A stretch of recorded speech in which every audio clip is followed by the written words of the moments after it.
Hello दोस्तों, आपका बहुत बहुत स्वागत है सीए फाउंडेशन लॉ की क्लास में। दोस्तों, हमने सेल्स ऑफ गुड्स एक्ट का सेकंड यूनिट स्टार्ट कर दिया था। आज हमारा इस लेक्चर में सेकंड यूनिट कंप्लीट हो जाएगा। हमने इम्प्लाइड कंडीशंस पढ़ ली थी।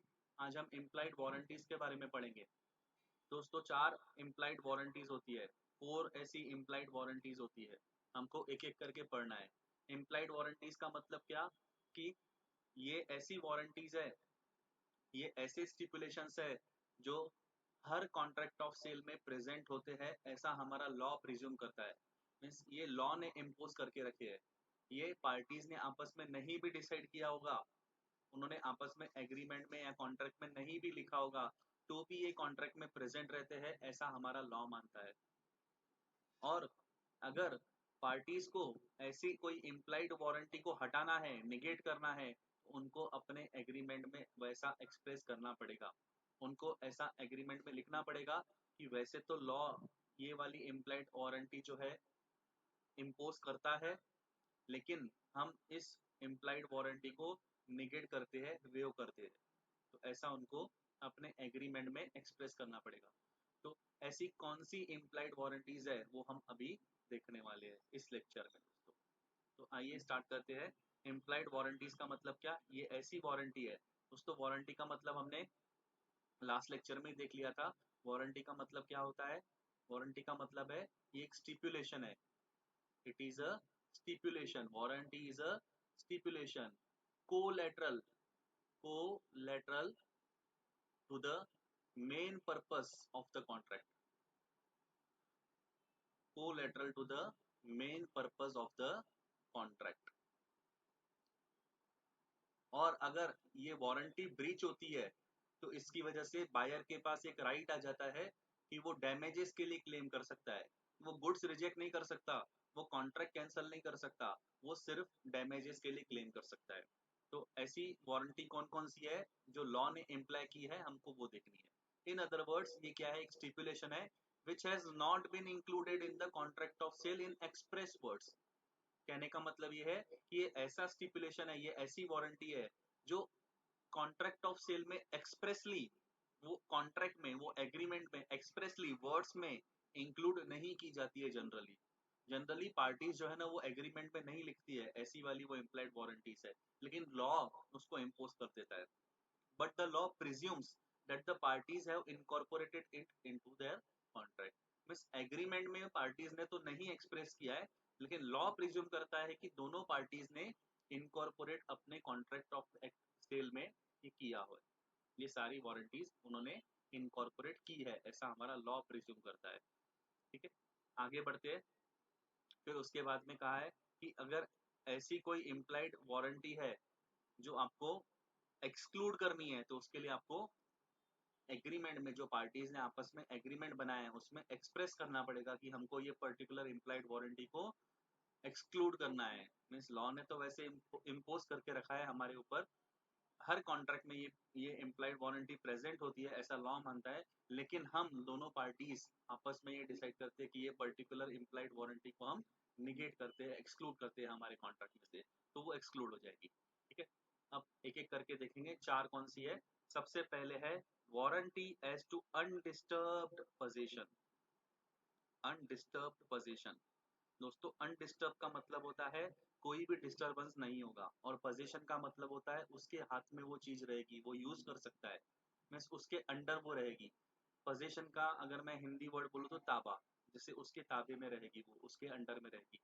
जैसे आप कोई भी चीज खरीदते हो तो उसका जो पोजीशन होता है, वो जो गुड्स का पोजीशन होता है वो आपके पास आ जाता है। तो टाइटल तो आपके पास आता ही है, साथ में पोजीशन भी आपके पास आता है। तो कंडीशन देखा हमने ऊपर, सबसे पहले पहली पहली कंडीशन थी हमारी condition as to title. Means कोई भी अगर आप गुड्स खरीदोगे सेलर से, तो सेलर के पास वो गुड्स बेचने का अधिकार रहेगा, मीन्स उसके पास उसका टाइटल है, ऐसा हमारा लॉ प्रिज्यूम करता है। और ये एक ऐसी वारंटी है, ये फर्स्ट वारंटी हम सीख रहे हैं, ये ऐसी वारंटी है जिसमें अगर कोई बायर गुड्स खरीदेगा तो उसके पास उसका उस गुड्स का अनडिस्टर्ब पोजीशन रहेगा। अनडिस्टर्ब पोजीशन का मतलब उससे वो गुड्स कोई नहीं छीन सकता। अगर कभी ऐसा हुआ कि बायर से वो गुड्स ले लिए गए, हो सकता है कोई ऐसा सर्कमस्टेंसेस जिसमें बायर से उसका पोजीशन छीन लिया गया, तो फिर उस केस में वो सेलर के ऊपर केस कर सकता है। आपको याद होगा तो मैंने लास्ट लेक्चर में आपको एक एग्जांपल दिया था कंडीशन एज टू टाइटल में। मैंने आपको बताया था कि ए है, बी है और सी है। ए के पास एक कार थी, वो कार उसने बी को सेल किया और 5 लाख रुपए ले लिए। अब 2 महीने बाद पता चला कि ये जो कार ए ने बेची है बी को, ये चोरी की कार है, ये कार तो सी की है। सी जब बी के बंगलों के बाहर से गुजर रहा था तो उसने पार्किंग में देखा बी के कि वो कार उसको दिख गई जो सी की कार थी। तो सी गया बी के पास में, उसने कहा ये कार मेरी है। अब इस केस में क्या होगा, हमने देखा कि बी को है ना ये ट्रू ओनर को लौटानी पड़ेगी और बी जो है ए के ऊपर केस कर सकता है। तो ये तो हमने सीखा था कंडीशन एज टू टाइटल में कि सेलर के पास उस चीज का टाइटल होता है, जो वो गुड्स बेचता है ना उसका टाइटल सेलर के पास रहता है at the time of sale. ऐसा लॉ प्रिज्यूम करता है, ये कंडीशन हो गई। ऐसी ही वारंटी है दोस्तों, इससे कनेक्टेड ही है warranty as to undisturb position. अब यहाँ पे बी ने जो गुड्स परचेज किए हैं, बाय किए हैं ए से, तो उस गुड्स का, उस कार का उसको अनडिस्टर्ब पोजीशन मिलेगा। मीन्स वो अपने पास रख सकता है। अगर कल चल के ऐसा कुछ हुआ कि बाद में उससे पोजीशन छीन लिया गया, उसका पोजीशन जो है वो डिस्टर्ब हो गया, तो उस केस में बी का पोजीशन डिस्टर्ब हो गया यहाँ पे, अब बी को तो कार लौटानी पड़ेगी। अब बी जो है ए के ऊपर केस कर सकता है। तो वही बात कही है, इम्प्लॉइड वारंटी है दोस्तों। एक इम्प्लॉइड वारंटी क्या है कि बायर के पास क्या रहेगा, पोजीशन रहेगा गुड्स का, जब वो गुड्स परचेज करेगा तो मीन्स बायर को पोजीशन जो रहेगा, अगर वो बाद में चल के डिस्टर्ब हो गया उसका पोजीशन, तो फिर उसके पास एक राइट आ जाता है कि वो सेलर के ऊपर केस कर सकता है for the breach of warranty. Means ये सिमिलर केस हो गया जहाँ पे बी का जो पोजीशन था ये डिस्टर्ब हो गया था लास्ट वाले एग्जांपल में। ठीक है, तो जो कुछ भी आप गुड्स खरीद रहे हो उसका अनडिस्टर्ब पोजीशन आपके पास में रहेगा, ऐसी इम्प्लाइड वारंटी है। अगर आगे चल के फ्यूचर में कभी ऐसा हुआ जो गुड्स आपने परचेज किए है उसका पोजीशन डिस्टर्ब हो गया, तो उस केस में आप सेलर के ऊपर केस कर सकते हो as for breach of warranty. Means आप उसके डैमेजेस के लिए आप क्लेम कर सकते हो। उसके बाद सेकंड वारंटी है warranty as to non existence of encumbrances. अब दोस्तों यहाँ पे बहुत सारे स्टूडेंट्स है ना लिखने में गलती करते हैं। पहले तो इसका मतलब समझ लो, इनकम्बरेंसेस का मतलब होता है चार्जेस, मीन्स चार्ज। दोस्तों ये वो वाला चार्ज नहीं जिसको आप एक्सपेंस समझ रहे हो। ये चार्जेस का मतलब होता है, से फॉर एग्जांपल अगर मैंने किसी से लोन लिया है, मैंने किसी से लोन लिया है तो बदले में वो एज अ सिक्योरिटी मुझे कुछ देना पड़ता है उसको। तो मान लो मेरे पास एक कार थी, मुझे पैसों की जरूरत थी, तो फिर मैंने क्या किया, मैंने किसी से लोन लिया और बदले में जो मेरे पास कार थी वो मैंने गिरवी रख दी। गिरवी रख दी मीन्स कहने का मतलब ये है कि वो कार के ऊपर, वो जो कार है उसके ऊपर एक चार्ज क्रिएट हो गया। और वो चार्ज किसके फेवर में क्रिएट हुआ है, वो थर्ड पार्टी के फेवर में क्रिएट हुआ है। अगर मैंने कल चल के उस सामने वाले पर्सन को पैसे वापस नहीं दिए लोन के, तो वो कार ले जा सकता है, कार बेच के जो कुछ पैसे मिलेंगे वो अपने लोन के पैसे अपने पास रख देगा और बैलेंस पैसे वो मुझे दे देगा। तो दोस्तों इसी को ही कहते हैं चार्ज। चार्ज का मतलब कि पहला अधिकार अब उस कार के ऊपर उस पार्टी का हो गया। अगर मैंने पैसे नहीं दिए तो अब कार वो बेच बेच सकता है मेरी उठा के। समझ गए, इसी को ही दोस्तों कहते हैं इनकम्बरेंसेस। अब जब कोई भी सेलर गुड्स सेल कर रहा है तो लॉ प्रिज्यूम करता है, लॉ एक वारंटी इंप्लाई करता है कि उसके ऊपर कोई भी तरह का चार्ज एग्जिस्ट नहीं करता है। एग्जिस्ट नहीं करता है मीन्स उसने वो कार जो है, उसने वो जो गुड्स है वो कहीं गिरवी नहीं रखे है। उसने वो जो गुड्स है ना वो कहीं उसने गिरवी नहीं रखे है, मीन्स गुड्स के ऊपर कोई भी चार्ज एग्जिस्ट नहीं करता है। तो इसीलिए एक ऐसी वारंटी है, warranty as to non existence of encumbrances means non existence of charge. तो वो गुड्स जो है ना वो उसके ऊपर कोई भी चार्ज नहीं है, उसने गिरवी नहीं रखे है, मीन्स उसका टाइटल जो है वो क्लियर है। अगर उसने कोई चार्ज क्रिएट करके रखा होगा तो फिर उस केस में उसको वो लोन पहले चुकता करना होगा। जैसे मान लो अब मुझे वो कार बेचनी है, तो बायर को कार देने से पहले मुझे वो लोन चुकता करना होगा। अगर मैं लोन चुकता नहीं कर रहा हूँ और मैं कार उसको बायर को ऐसे ही दे रहा हूँ, तो अब बायर के पास कार चली गई, अब उसको पता नहीं था कि मैंने लोन लिया है। तो उसने कार तो खरीद लिया मुझ पे भरोसा करके। अब जिससे मैंने लोन लिया था वो गया उसके पास में कि भैया ये कार आपने कैसे खरीदी है, इसके ऊपर तो चार्ज क्रिएट हुआ है, और चार्ज वो बोल रहा है, सामने वाला पर्सन बोल रहा है कि मेरे फेवर में क्रिएट हुआ है, ये कार पे मेरा पहला अधिकार है। तो अब इस केस में जो बायर है ना वो क्या करेगा, वो या तो मेरे को आके बोलेगा कि सर आप लोन पे कर दो, नहीं तो उसको क्या करेगा, वो खुद मेरा लोन पे कर देगा और बाद में मुझसे वो पैसे रिकवर कर सकता है लोन के। ठीक है, तो वही बात यहाँ पे कही है, ये एक इम्प्लाइड वारंटी होती है कि गुड्स के ऊपर कोई भी चार्ज क्रिएट नहीं किया है, free from any charge, means वो गिरवी कहीं पे नहीं रखे है, और encumbrance in favour of any third party, means वो जो गुड्स है उसके ऊपर कोई भी चार्ज क्रिएट नहीं किया है in favour of third party, not declared और known to the buyer, means buyer को उसके बारे में जानकारी ही नहीं है बिफोर और eight the time of contract is entered into, means जब मैं उसको गुड्स सेल कर रहा हूँ तो बायर को कोई भी जानकारी नहीं है कि वो गुड्स मैंने गिरवी रखे है, तो वो गुड्स गिरवी नहीं होने चाहिए, ये वारंटी है। जैसे एग्जांपल में आपको बताया, ए ने क्या किया, अपनी कार जो है ये प्लेज कर दी विथ सी, प्लेज म्हणजे गिरवी करना, सी के फेवर में उसने एक चार्ज क्रिएट कर दिया for a loan of rupees 15,000।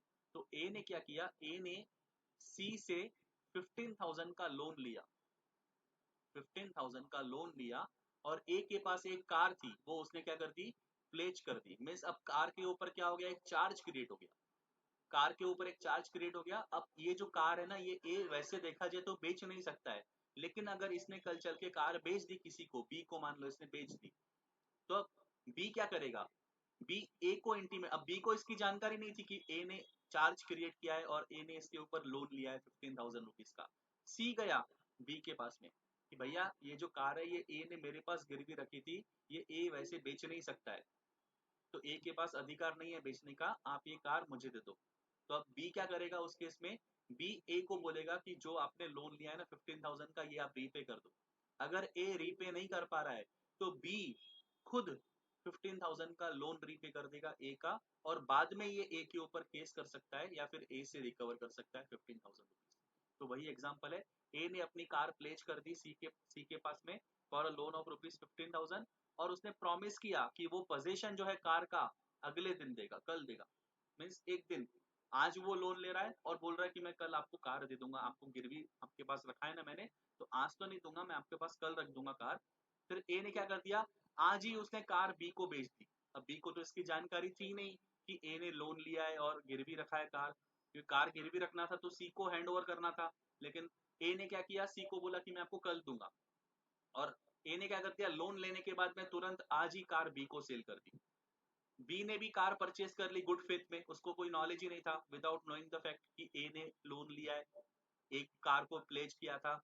अब बी क्या कर सकता है, बी के पास दो ऑप्शन है, बी में either ask A to clear the loan और हिमसेल्फ में पे द मनी, दो ऑप्शन है।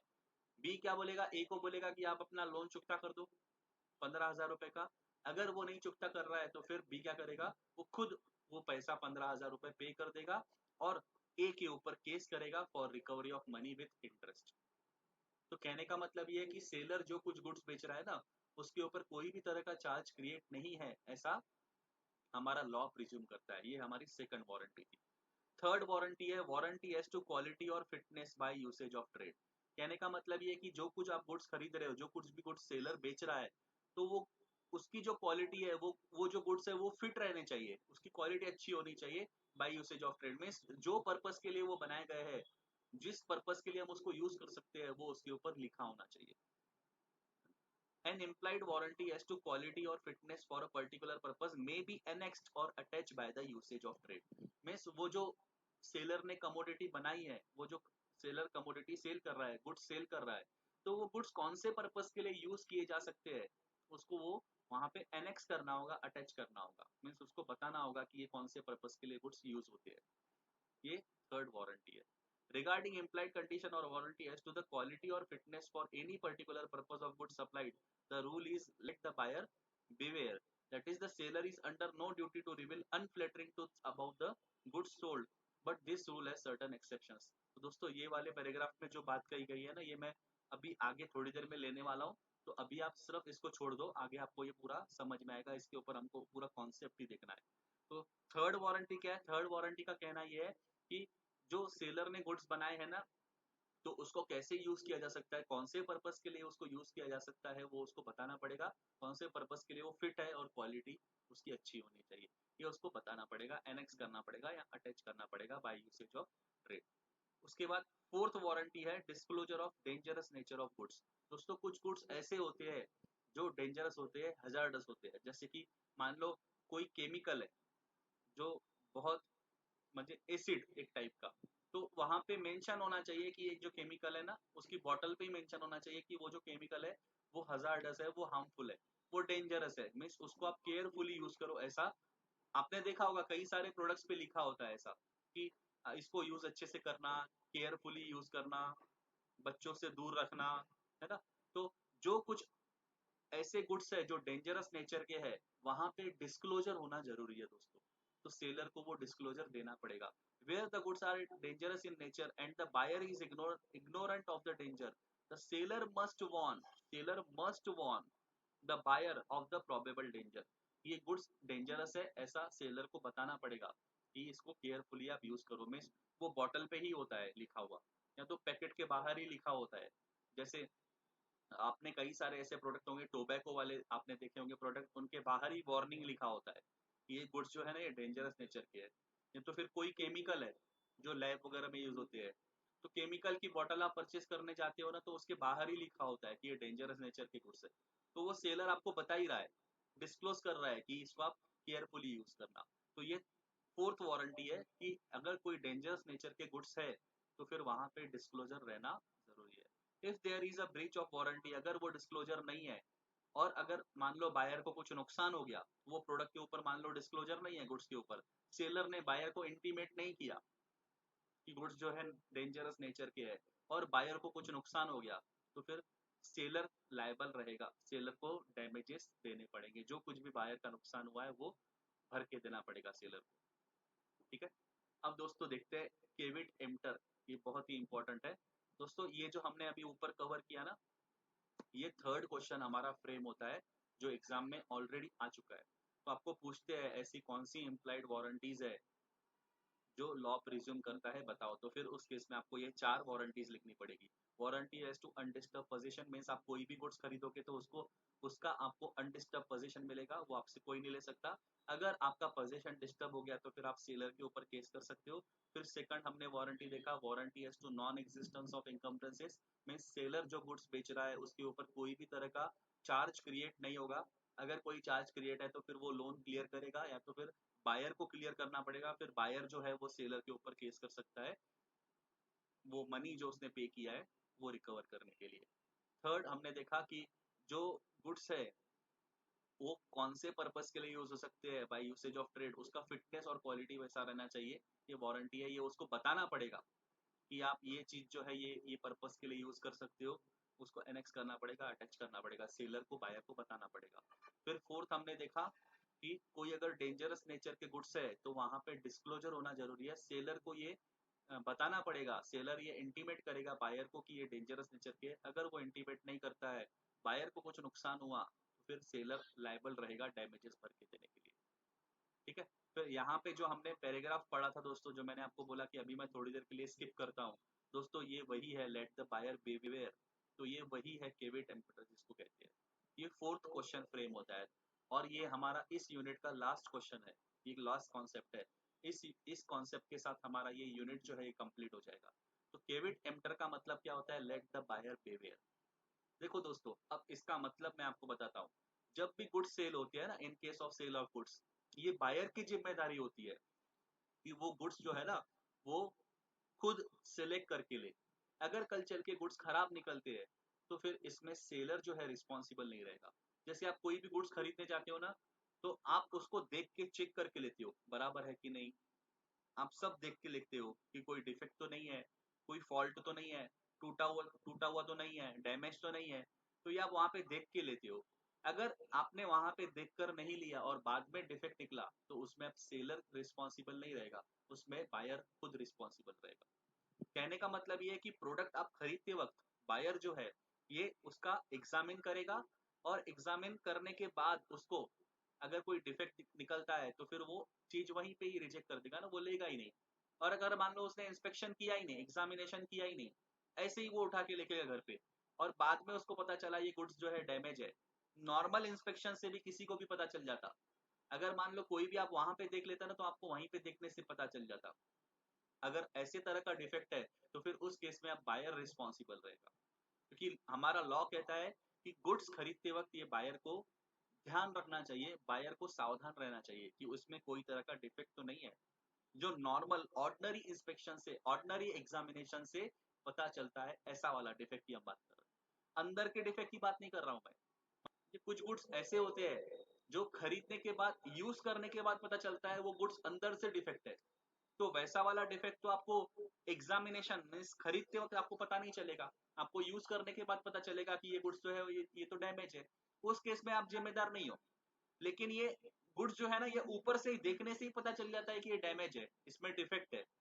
वैसा वाला अगर कोई डिफेक्ट है और आपने वहां पे गुड्स एग्जामिन नहीं किए, तो फिर आप जिम्मेदार रहो, बायर जिम्मेदार रहेगा, उसमें सेलर की कोई जिम्मेदारी नहीं है। उस केस में फिर आप गुड्स जो है ना रिटर्न नहीं कर सकते हो, रिजेक्ट नहीं कर सकते हो। हाँ, लेकिन आपने वहां पे एग्जामिन किया, वो जो डिफेक्ट है वो ऑर्डिनरी डिफेक्ट नहीं है, अंदर डिफेक्ट था वो, जो ऊपर से नहीं दिखता है, यूज करने के बाद ही पता चलता है। फिर उस केस में सेलर रिस्पॉन्सिबल रहेगा, मींस बायर जो है गुड्स वो रिजेक्ट कर सकता है और कॉन्ट्रैक्ट कैंसिल कर सकता है। तो हमारा केविट एम्प्टर का जो ये कॉन्सेप्ट है ये वही कहता है। केविट एम्प्टर का मतलब होता है let the buyer beware, means buyer को सावधान रहना चाहिए, बायर को सावधान रहना चाहिए परचेस करते समय। तो यहाँ पे वही है कि जब सेलर जो है ये गुड्स अगर डिस्प्ले करता है, जैसे आप सुपर शॉपी वगैरह में जाते हो, सुपर मार्केट में जाते हो, कोई गुड्स खरीदने जाते हो, तो वहां पे डिस्प्ले में गुड्स पड़े होते हैं। तो ओपन मार्केट में अगर वो गुड्स डिस्प्ले में रखता है, तो अब ये बायर के ऊपर डिपेंड करता है कि वो प्रॉपर सिलेक्शन करे। मीन्स आप कोई सुपर मार्केट में चीज खरीदने जाते हो, तो आपके सामने कई तरह के गुड्स पड़े होते हैं, तो अब उसमें से कौन सा गुड्स आपको खरीदना है वो सिलेक्ट आपको करना है, ये आपकी जिम्मेदारी है। It is for the buyers to make a proper selection और चॉइस ऑफ द गुड्स। उसने तो डिस्प्ले करके रख दिए सेलर ने, अब ये आपके ऊपर डिपेंड करता है कि आप प्रॉपर सिलेक्शन करो और चॉइस करो। अगर वो गुड्स डिफेक्टिव निकलते हैं तो फिर सेलर को रिस्पॉन्सिबल नहीं माना जाएगा, सेलर को लायबल नहीं माना जाएगा, कि वो गुड्स वहां पे पड़े थे, आपको सिलेक्ट करना था, ये आपके ऊपर था, आपको सावधान रहना था। तो जब आप वो गुड्स सिलेक्ट कर रहे थे ना, तो तभी आप लेते वक्त ही आप उसको चेक कर लो उसमें कोई डिफेक्ट तो नहीं है। आप ये भी देख लो कि आपको किस पर्पस के लिए वो गुड्स चाहिए, क्या वो जो गुड्स आप उठा रहे हो, वो जो गुड्स आप खरीद रहे हो, क्या वो आपका पर्पस सॉल्व करेंगे, ये आपको सोचना है। दोस्तों, इससे पहले वाले लेक्चर में मैंने आपको बताया था कि अगर बायर कोई चीज खरीदने जाता है और वो सेलर को बताता है कि मुझे पर्टिकुलर इस पर्पस के लिए गुड्स चाहिए, और सेलर जो है वो अपनी स्किल, अपना नॉलेज अप्लाई करके गुड्स सिलेक्ट करता है और बायर को बोलता है ये चीज अच्छी है, आपने जो पर्पस बताया है आपके पर्पस के लिए एकदम अच्छी है, ये आपका पर्पस इससे सॉल्व हो जाएगा। और बायर उसके स्टेटमेंट के ऊपर भरोसा करके, उसके नॉलेज और स्किल के ऊपर भरोसा करके वो चीज खरीदता है, और वो जो सेलर है वो नॉर्मली उस चीज में डील करता ही है। ऐसे हमने 3 बातें देखी थी। तो ये सारी अगर कंडीशन सेटिस्फाई होती है, तो फिर उस केस में अगर वो पर्पस सॉल्व नहीं हुआ बायर का, तो फिर बायर गुड्स रिजेक्ट कर सकता है, कॉन्ट्रैक्ट कैंसिल कर सकता है। उस केस में सेलर रिस्पॉन्सिबल है, क्योंकि बायर ने उसको बताया था कि उसको कौन से पर्पस के लिए चाहिए था। और दोस्तों, यहाँ पे केस बिल्कुल उल्टा है। यहाँ पे केस क्या है कि आप सुपर मार्केट में गए हो, आपके सामने गुड्स डिस्प्ले में पड़े हैं, अब यहाँ पे आप सेलर को अपना पर्पस बता नहीं रहे हो, आपको खुद को पता है कि आपको कौन से पर्पस के लिए चाहिए, तो आप उसमें से कोई एक गुड सिलेक्ट करते हो, आप देखते हो, तो आप डैमेजेस भी देख लो, वहां पे कोई डिफेक्ट तो नहीं है अवेलेबल। अगर कोई डिफेक्ट है तो आप लो ही मत, रख दो वापस, है ना। लेकिन अगर आपने उठा लिया और उसने आपने देखा ही नहीं, और आपने ऐसे ही बास्केट में उठा के रख दिया, बाद में डैमेजेस निकले, बाद में डिफेक्टिव निकला, तो उसमें सेलर रिस्पॉन्सिबल नहीं रहेगा। या तो जो पर्पस के लिए आप सोच के लेके गए थे वो पर्पस आपका सॉल्व ही नहीं हुआ, तो फिर आप गुड्स रिजेक्ट नहीं कर सकते हो, क्योंकि वहां पे सिलेक्शन करना आपके ऊपर था। क्लियर, वहां पे आपने अपनी स्किल अप्लाई की है, आपने अपना नॉलेज अप्लाई करके वो चीज सिलेक्ट की है, तो उस केस में आप रिस्पॉन्सिबल रहोगे, गुड्स रिजेक्ट नहीं हो सकते हैं। सेलर लायबल नहीं रहेगा उस केस में। तो अगर सेलर का नॉलेज अप्लाई हो रहा है तो फिर सेलर जिम्मेदार। आप अपना नॉलेज अपना स्किल अप्लाई करके वो चीज सिलेक्ट कर रहे हो तो आप खुद जिम्मेदार रहोगे, उसमें सेलर जिम्मेदार नहीं रहेगा।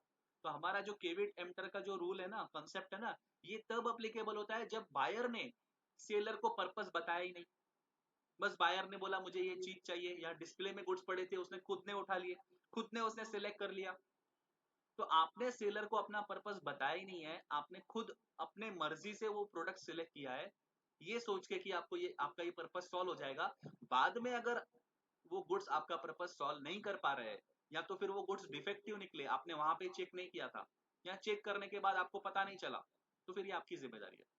सेलर आपको नहीं बताएगा कि ये गुड्स डिफेक्टिव है, सेलर की जिम्मेदारी नहीं है। हमारा लॉ कहता है कि सेलर कभी भी कस्टमर को, बायर को ये नहीं बताएगा कि ये गुड्स डिफेक्टिव है, बायर की जिम्मेदारी है चेक करके देना।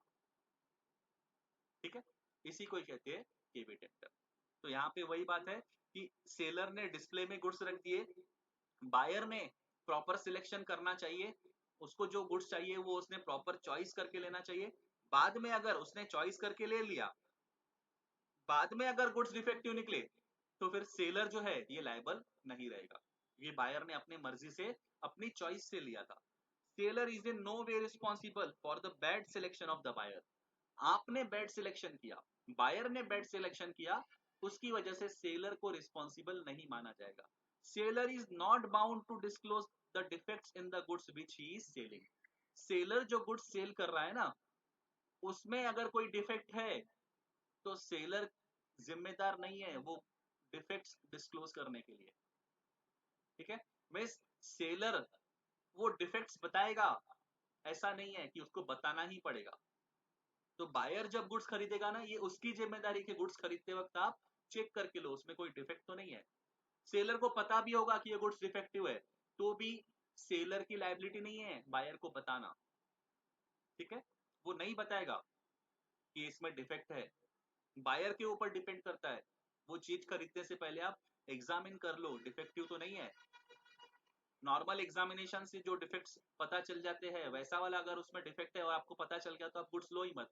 लेकिन आपने एग्जामिन ही नहीं किया, आप ऐसे ही उठा के लेके गए, बाद में देखा घर पे जाके कि यार ये तो डिफेक्टिव है, तो फिर वैसा वाला आप जो है उसके लिए आप सेलर को रिस्पॉन्सिबल नहीं बना सकते, उसके लिए आप खुद रिस्पॉन्सिबल रहोगे। हाँ, डिफेक्ट ऐसा है जो ऑर्डिनरी एग्जामिनेशन से पता नहीं चलता है, वो घर पे लेके जाके यूज करने के बाद ही पता चलेगा, ऐसा डिफेक्ट है। मान लो कोई मशीन है, वो आपने घर पे जाके चला के देखा, चालू करके देखा, वो मशीन चालू ही नहीं हो रही है, अंदर से डिफेक्ट है, तो फिर वैसे वाले डिफेक्ट के लिए सेलर रिस्पॉन्सिबल रहेगा। ठीक है, लेकिन ऑर्डिनरी एग्जामिनेशन से बाहर से कोई डिफेक्ट है जो आप सिर्फ एक बार ऐसे देख लेते ना तो आपको पता चल जाता था, वैसे वाले डिफेक्ट के लिए आप खुद जिम्मेदार रहोगे अगर आपने वहां पे चेक करके नहीं लिया तो। बड़े आगे वही बात कहता है, it is the duty of the buyer, ये बायर की ड्यूटी है, टू सेटिस्फाई हिमसेल्फ, खुद सेटिस्फाई करके लो आप, before buying the goods, that the goods will serve the purpose for which they are being bought. तो बायर की जिम्मेदारी है गुड्स परचेज करने से पहले आप ये देख लो, ये समझ लो कि क्या जो पर्पस के लिए आप गुड्स खरीद रहे हो, क्या ये वही वाले गुड्स है जो आपका पर्पस सॉल्व कर पाएंगे, आपका पर्पस सर्व कर पाएंगे। अगर ऐसा है आप वो गुड्स उठा रहे हो और बाद में पता चला कि वो पर्पस आपका सॉल्व ही नहीं हो रहा है, वो सर्व ही नहीं हो रहा है पर्पस, जो पर्पस के लिए आपने सोच के गुड्स खरीदा था वो पर्पस सॉल्व ही नहीं हुआ, तो उसके लिए अब सेलर जिम्मेदार नहीं है कि आपने अपनी मर्जी से वो लिया था, आपने सेलर को बताया थोड़ी ना कि मुझे इस पर्पस के लिए चाहिए। लास्ट लेक्चर में मैंने जो आपको एग्जांपल दिया था उसमें जो कॉन्सेप्ट हमने देखा था उसमें क्या देखा था कि बायर जो है वो सेलर को बताता है, तो सेलर अप्लाई करेगा अपना जजमेंट। यहाँ पे बायर ने खुद ने अपना जजमेंट अप्लाई करके गुड्स खरीदी। if the goods turn out to be defective or do not serve his purpose, or if he depends on his own skill, if he depends on his own skill or judgment, the buyer cannot hold the seller responsible। तो seller को आप responsible नहीं कर सकते हो। अब दोस्तों यहाँ पे कुछ एक्सेप्शंस है, जैसे एक्सेप्शन क्या है, जिसको केविट एम्प्टर का कहना क्या होता है, केविट एम्प्टर का कहना होता है कि बायर रिस्पॉन्सिबल है, खुद रिस्पॉन्सिबल रहेगा। अगर बायर ने चेक करके नहीं लिया तो केविट एम्प्टर कहता है कि बायर रिस्पॉन्सिबल रहेगा, बायर इज लायबल। इसके कुछ एक्सेप्शंस है दोस्तों। एक्सेप्शन का मतलब क्या, इसके एक्सेप्शन का मतलब क्या, मीन्स अब उसमें सेलर रिस्पॉन्सिबल रहेगा, उसमें बायर लायबल नहीं रहेगा, उसमें कौन लायबल रहेगा, सेलर लायबल रहेगा। तो सेलर कब लायबल रहेगा, तो जब ये कंडीशन सेटिस्फाई होगी। क्या, तो बायर में है ना, वो सेलर को अपना पर्पस उसने बताया था कि वो कौन से पर्पस के लिए गुड्स परचेज कर रहा है। अब आ गए हम वो लास्ट वाले लेक्चर के ऊपर। लास्ट वाले लेक्चर में हमने ये 3 पॉइंट्स ही देखे थे, आपको याद होगा तो बायर ने सेलर को अपना पर्पस बताया है, कौन से पर्पस के लिए वो गुड्स खरीद रहा है। बायर ने रिलाय किया, भरोसा किया, किसके ऊपर भरोसा किया, सेलर की स्किल और जजमेंट के ऊपर। मींस बायर ने सेलर को बता दिया कि मुझे ये पर्टिकुलर पर्पस के लिए गुड्स चाहिए, सेलर ने अपना जजमेंट और स्किल लगा के बायर को गुड्स सिलेक्ट करके दिए, बायर ने उसके ऊपर भरोसा किया, उसकी स्किल और जजमेंट के ऊपर। एंड सेलर का तो बिजनेस ही है वैसे टाइप के गुड्स अप्लाई करने का, मींस उसको नॉलेज होगा, तभी तो उसने स्किल और जजमेंट अप्लाई करके गुड्स सिलेक्ट करके दिए ना बायर को, और बायर ने भी उसकी स्किल और जजमेंट के ऊपर भरोसा करके वो गुड्स ले लिए। अब अगर बायर को यूज करने के बाद उसका पर्पस सॉल्व नहीं हुआ जिस पर्पस के लिए उसने परचेस किया था, और उसने अपना पर्पस बता दिया था सेलर को, तो उस केस में बायर जो है गुड्स रिजेक्ट कर सकता है, कॉन्ट्रैक्ट कैंसिल कर सकता है। तो ये दोस्तों एक्सेप्शन में आता है, ठीक है। एक्सेप्शन में मींस सेलर लायबल रहेगा। और केविट एम्प्टर जो कॉन्सेप्ट है, जो हमने अभी अभी थोड़ी देर पहले ऊपर पढ़ा, उसमें क्या है कि बायर अगर खुद अपना जजमेंट लगा के गुड्स खरीद रहा है, खुद सेलेक्ट कर रहा है वो अपने जजमेंट के हिसाब से, तो उस केस में बायर खुद रिस्पॉन्सिबल रहेगा, खुद लायबल रहेगा, मींस वो गुड्स रिजेक्ट नहीं कर सकता है। या तो फिर अगर खरीदते वक्त उसको गुड्स एग्जामिन करके लेने हैं, उसमें कोई भी तरह का डिफेक्ट ऑर्डिनरी एग्जामिनेशन से पता चल जाता है, ऐसा अगर डिफेक्ट निकला बाद में, तो फिर उस केस में बायर खुद रिस्पॉन्सिबल रहेगा। चेक करके लेना, ये बायर की जिम्मेदारी, ठीक है। तो लेट द बायर बिवेयर, ऐसा हमारा केविट एम्प्टर का कॉन्सेप्ट कहता है। एग्जाम्पल भी दिए हुए, जैसे ए ने कुछ पिक्स सेल किए बी को, वो जो पिक्स थे वो इन्फेक्टेड थे, उनको टाइफाइड हुआ था, तो बायर जो है बी, बी के पास कुछ हेल्दी पिक्स भी थे। अब ये जो टाइफाइड वाले पिक्स उसने खरीद लिए, उसकी वजह से उसके जो हेल्दी पिक्स है ये वो भी बीमार पड़ गए। तो अब इस केस में सेलर बाउंड नहीं है डिस्क्लोज करने के लिए कि पिक्स जो है ये अनहेल्दी है, ये बायर को खरीदते वक्त देखना चाहिए कि वो हेल्दी है कि अनहेल्दी है। तो कहने का मतलब ये है, हमारा जो लॉ कहता है कि बायर की जिम्मेदारी है, कोई भी गुड्स आप खरीद रहे हो ना, कुछ भी आप खरीद रहे हो ना, तो उससे पहले आप चेक करके लो कि वो गुड्स ठीक तो है, उसमें कोई डिफेक्ट तो नहीं है। तो ये जो पिक्स अनहेल्दी निकले, इसकी वजह से ए रिस्पॉन्सिबल नहीं माना जाएगा। मैं सब बी जो है ये ए के ऊपर केस नहीं कर सकता है, ए से कोई भी तरह का डैमेजेस क्लेम नहीं कर सकता है। ये जो रूल है हमारा, ये रूल है केवी टेम्पटर का। मींस बायर जिम्मेदार है, केवी टेम्पटर का कहना होता है बायर इज लायबल, उसको चेक करके लेना है गुड्स जो है वो डिफेक्टिव तो नहीं है, ठीक है। फिर उसके बाद में ए ने हॉर्स परचेज किया, किससे, बी से। ए को हॉर्स किसके लिए चाहिए था, राइडिंग के लिए चाहिए था, बट उसने क्या किया, उसने ऐसा कुछ बी को बताया ही नहीं, मींस उसने जस्ट हॉर्स खरीद लिया, उसने बी को बताया ही नहीं, सेलर को बताया ही नहीं कि मुझे हॉर्स किस पर्पस के लिए चाहिए, राइडिंग के लिए चाहिए, ऐसा उसने डिस्क्लोज ही नहीं किया, बस उसने हॉर्स परचेज कर लिया। बाद में परचेज करने के बाद उसको पता चला एक को कि ये जो हॉर्स है ये सूटेबल है ही नहीं राइडिंग के लिए, ये तो सिर्फ सूटेबल है कैरेज वगैरह में, वो ये आता है ना, जैसे घोड़ा गाड़ी आती है, तो उसके लिए सूटेबल है, ये राइडिंग के लिए है ही नहीं। तो फिर यहाँ पे केवी टेम्पटर अप्लाई हो जाता है, ए जो है ये हॉर्स रिजेक्ट नहीं कर पाएगा, ना ही वो बी से कोई क्लेम कॉम्पेंसेट कर पाएगा, डैमेजेस के लिए क्लेम ले पाएगा। क्लियर, समझ रहे हो। तो यहाँ पे अगर आपने सेलर को बताया अपना पर्पस और उसके स्किल और जजमेंट के ऊपर आपने भरोसा करके गुड्स खरीदे हैं, तो सेलर लायबल।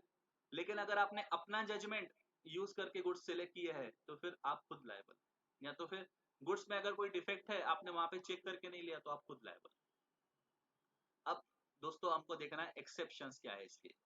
इसके एक्सेप्शंस में इस केस में अब सेलर लायबल रहेगा, सेलर इज लायबल। तो ऐसे क्या है दोस्तों, हमने ऑलरेडी कवर कर लिए, ये रिपीट होंगे। फिटनेस एज टू क्वालिटी और यूज, जो पर्पस के लिए, अगर देखो यहाँ पे क्या कहा है उसने, बायर ने अपना पर्पस सेलर को बताया है कि कौन से पर्पस के लिए उसको गुड्स खरीदने हैं, और उसने सेलर की स्किल और जजमेंट के ऊपर भरोसा किया है, और सेलर जो है वैसे तरह के गुड्स वो ऑलरेडी डील करता है, उसका बिजनेस ही है सेलर का, सेलर का बिजनेस वही है। सेलर की जजमेंट और स्किल के ऊपर उसने भरोसा करके बायर ने गुड्स खरीदे, और बायर ने अपना पर्पस पहले ही सेलर को बता दिया था। तो दोस्तों हमने अभी अभी ऊपर देखा, ऐसे केस में अब सेलर रिस्पॉन्सिबल रहेगा वो गुड्स सप्लाई करने के में, जो उसको सेलर को ऐसे गुड्स देने चाहिए बायर को जो उसका पर्पस सॉल्व कर सके, सर्व कर सके। ठीक है, मीन्स रीजनेबली फिट होना चाहिए। तो ये वो वाला कॉन्सेप्ट, ये वो वाला है लास्ट लेक्चर वाला, लास्ट लेक्चर वाला कॉन्सेप्ट है कि बायर ने अपना पर्पस बताया है तो फिर सेलर रिस्पॉन्सिबल रहेगा। इसके ऊपर दोस्तों एग्जाम्पल भी दिया हुआ है, बहुत ईजी है। इसके ऊपर एक केस भी हुआ था, ये भी बहुत ईजी है, हॉट वाटर बॉटल का एग्जाम्पल है, बहुत ईजी, आप एक बार पढ़ोगे तो समझ में आएगा। टिम्बर वाला भी एग्जाम्पल है, ये भी आप पढ़ोगे तो आपको समझ में आएगा कि ये रेलवे स्लीपर्स के लिए परचेज किया गया था। बस एक बार आप रीड कर लोगे तो आपको समझ में आएगा। मीन्स ये सारे वैसे केसेस है जिसमें बायर ने ऑलरेडी सेलर को अपना पर्पस बता दिया था, तो इस केस में अब सेलर रिस्पॉन्सिबल रहेगा। फिर गुड्स परचेस अंडर पेटेंट और ब्रांड नेम, तो ये ऐसा केस है, अगर गुड्स आपने परचेस किया अंडर पेटेंट नेम और ब्रांड नेम, तो ये ऐसी कोई इम्प्लाइड कंडीशन नहीं है कि गुड्स जो है ये फिट होने चाहिए फॉर एनी पर्टिकुलर पर्पस, कोई पर्टिकुलर पर्पस के लिए गुड्स फिट रहेंगे ऐसा कुछ इम्प्लाइड कंडीशन नहीं है, अगर आपने पेटेंट नेम और ब्रांड नेम यूज करके गुड्स परचेस किया है तो ये वाला भी हमने ऑलरेडी देख लिया था। गुड्स सोल्ड बाय डिस्क्रिप्शन, अगर कोई सेलर अगर कोई सेलर गुड्स सेल कर रहा है बाय डिस्क्रिप्शन, ये भी हमने लास्ट लेक्चर में देखा था, तो ये इम्प्लाइड कंडीशन होती है कि गुड्स जो है ये करेस्पॉन्ड होने चाहिए with the description, means goods जो है ये सिमिलर होने चाहिए विद द डिस्क्रिप्शन, जो डिस्क्रिप्शन सेलर ने दिया था गुड्स भी वैसे ही होने चाहिए। अगर गुड्स डिस्क्रिप्शन के हिसाब से नहीं है तो सेलर रिस्पॉन्सिबल रहेगा। तो दोस्तों ये ऑलरेडी हमने कवर कर लिया है, वही एक्सेप्शन में आ रहा है। गुड्स ऑफ मर्चेंटेबल क्वालिटी, ये भी हमने देखा था, जो गुड्स सेलर बेच रहा है, सेल कर रहा है, वो मर्चेंटेबल क्वालिटी के होने चाहिए, मींस उसकी क्वालिटी ऐसी होनी चाहिए कि वो बेचने लायक होने चाहिए। जैसे यहाँ पे देखो वही है कि गुड्स अगर परचेज किए गए by description from a seller, means seller ने पहले डिस्क्रिप्शन दिया था बाद में गुड्स सेल किए, तो एक ये इम्प्लाइड कंडीशन है कि गुड्स जो है ना ये मर्चेंटेबल क्वालिटी के होने चाहिए, मींस वो सेल करने लायक होने चाहिए, मींस उसकी क्वालिटी अच्छी होनी चाहिए। हाँ, rule of caveat emptor is not applicable, तो यहाँ पे केवी टेम्पटर का रूल अप्लीकेबल नहीं होता है। जहां पे बायर जो है अगर इसने गुड्स एग्जामिन किए है, this rule shall apply if the defects were such which ought to have not been revealed by ordinary examination, means कहने का मतलब ये, अगर आप ऑर्डिनरी एग्जामिनेशन, बायर जो है अगर वो ऑर्डिनरी एग्जामिनेशन करेगा और ऑर्डिनरी एग्जामिनेशन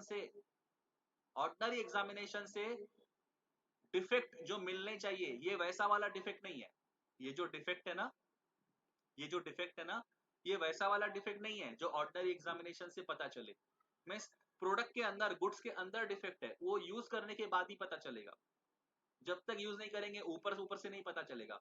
ऑर्डिनरी एग्जामिनेशन से पता चलने वाला डिफेक्ट नहीं है, दूसरा ही डिफेक्ट है। ऐसा कुछ केस है तो फिर उस केस में सेलर रिस्पॉन्सिबल रहेगा। केवी टेम्पटर का जो रूल है बायर रिस्पॉन्सिबल, ये अप्लीकेबल नहीं होने वाला है।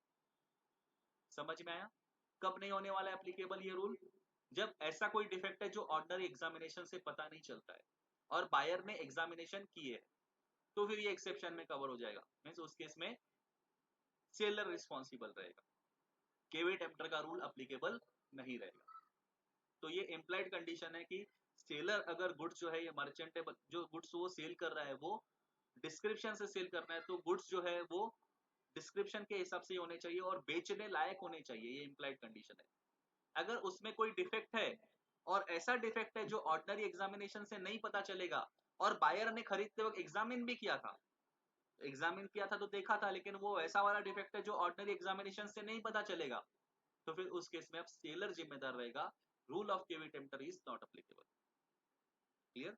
मींस वो अंदर डिफेक्ट है प्रोडक्ट के, बायर ने एग्जामिनेशन भी किया लेकिन वो ऐसा डिफेक्ट है जो ऑर्डिनरी एग्जामिनेशन से नहीं पता चलेगा, तो कहने का मतलब वो मर्चेंटेबल क्वालिटी के नहीं थे गुड्स। ठीक है?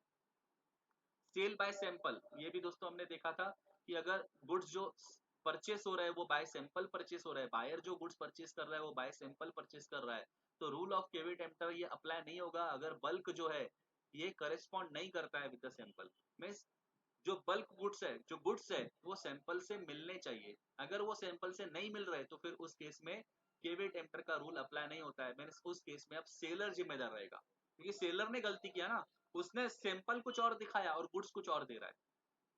तो गुड्स जो है वो सैंपल के जैसे होने चाहिए ना, अगर वो सैंपल के जैसे नहीं है तो सेलर रिस्पॉन्सिबल रहेगा। Means rule of caveat emptor is not applicable. फिर उसके बाद goods by sample as well as description, ये भी दोस्तों हमने लास्ट लेक्चर में देख लिया था कि अगर गुड्स जो है बायर गुड्स परचेस कर रहा है by sample as well as description, तो अब यहाँ पे गुड्स जो है ये करेस्पॉन्ड होने चाहिए with the sample and description दोनों से।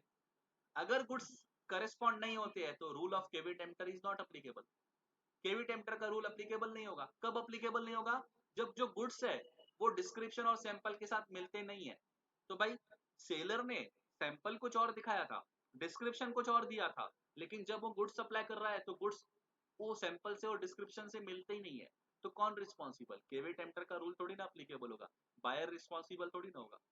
केवी टेम्पर का रूल अप्लीकेबल मीन्स क्या? Buyer responsible, buyer liable. तो यहाँ पे बायर लायबल नहीं रहेगा, यहाँ पे तो सेलर लायबल रहेगा, क्योंकि वो जो कह रहा है, वो जो डिस्क्रिप्शन दे रहा है या फिर वो जो सैंपल दिखा रहा है, गुड्स वैसे होने चाहिए ना, ये उसकी जिम्मेदारी है गुड्स वैसे ही सप्लाई करना। फिर ट्रेड यूसेज मीन्स ये इम्प्लाइड वारंटी है, अभी अभी हमने ऊपर पढ़ा। इम्प्लाइड कंडीशन है कि गुड्स जो है ना ये पर्टिकुलर पर्पस के लिए, कौन से पर्टिकुलर पर्पस के लिए फिट है या फिर उसकी क्वालिटी कैसी है, ये उनको एनेक्स करना पड़ेगा बाय यूसेज ऑफ ट्रेड, उनको बताना पड़ेगा कि ये कौन से पर्पस के लिए यूज हो सकते हैं, सेलर को ये बताना पड़ेगा।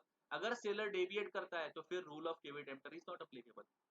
जैसे कि रेडीमेड गारमेंट का बिजनेस है, अगर कोई सेलर जो है उसका रेडीमेड गारमेंट का बिजनेस है, तो ये इम्प्लाइड कंडीशन है उस ट्रेड की, उस ट्रेड की इम्प्लाइड कंडीशन है कि जो गारमेंट्स है वो बायर के लिए रीजनेबली फिट रहेंगे, बायर के लिए रीजनेबली फिट रहेंगे। अगर वो रीजनेबली फिट नहीं रहेंगे तो ये यूसेज ऑफ ट्रेड की जो इम्प्लाइड कंडीशन है वो फुलफिल नहीं होती है। तो इसी को कहते हैं ट्रेड यूसेज, मीन्स बताना कौन से पर्पस के लिए आप यूज कर सकते हो इसको। फिर उसके बाद में पॉइंट नंबर 8, ये ऐसा पॉइंट है जहां पे rule of caveat emptor applicable नहीं होता है, मीन्स यहाँ पे सेलर लायबल होता है। Seller actively conceals a defect और is guilty of fraud, means seller ने फ्रॉड किया है या फिर सेलर ने कोई डिफेक्ट छुपाया है, जानबूझ के छुपाया है। एक्टिवली कंसील्स बोले तो क्या? जानबूझकर छुपाना, मीन्स उसको पता था कि प्रोडक्ट में ये डिफेक्ट है और वो छुपा रहा है। देखो प्रोडक्ट में अगर कोई डिफेक्ट है तो बायर को एग्जामिनेशन करके लेना चाहिए, उसको चेक करके लेना चाहिए कोई डिफेक्ट तो नहीं है। अब सेलर ने क्या किया?